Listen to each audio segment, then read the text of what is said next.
تو میرے اعلیٰ حضرت امام اہل سنت فاضل بریلوی رحمۃ اللہ علیہ نے کیا خوب ارشاد فرمایا ہے کہ خدا کی رضا چاہتے ہیں دو عالم، خدا کی رضا چاہتے ہیں دو عالم،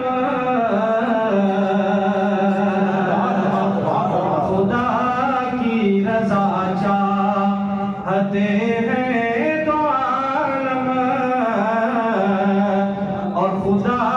چاہتا ہے رضائے محمد،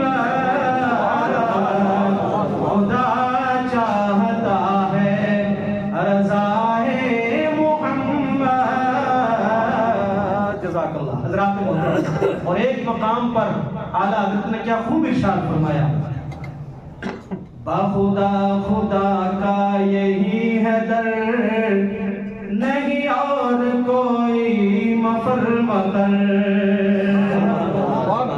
بخدا خدا کا یہی ہے در، نہیں اور کوئی مفر مقر، جو وہاں سے ہو یہی آگے ہو، جو یہاں نہیں تو وہاں نہیں۔ جب تک یہ لائن چندہ ہوتی میں ایک آیت اور پڑھ لیتا ہوں آپ کے ایمان کی تقویت کے لیے، توجہ ہے۔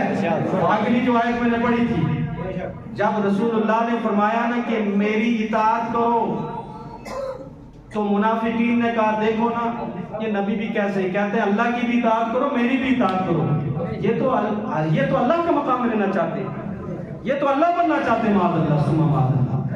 یہ جملہ ان کی زبانوں سے نکلنا تھا، فوراً قرآن کی آیت نازل ہو، سبحان اللہ، اے حبیب اعلان فرما دو اطیعوا اللہ و اطیعوا الرسول، تم نے اللہ کی بھی اطاعت کرنی ہے اللہ کے رسول کی بھی اطاعت۔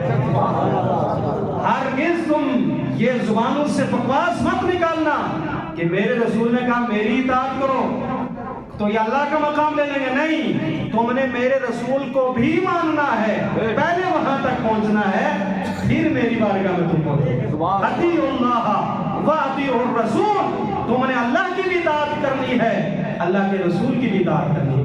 بتائیے کہ اللہ کی اطاعت میں رسول کی اطاعت نہیں آتی تھی، ضرور آ جاتی تھی، لیکن الگ سے فرمایا اطیعوا اللہ، اللہ کا بھی کہا مانو، اطیعوا الرسول، رسول کا کہا بھی مانو۔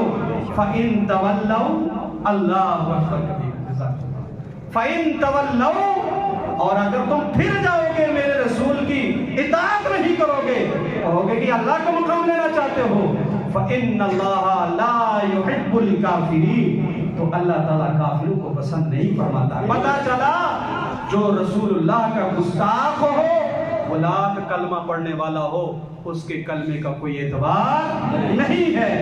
کلمہ وہی معتبر ہے جس کلمے کے اندر رب کی وحدانیت بھی ہو، رسول اللہ کی رسالت کے ساتھ رسول کی عظمت بھی ہو۔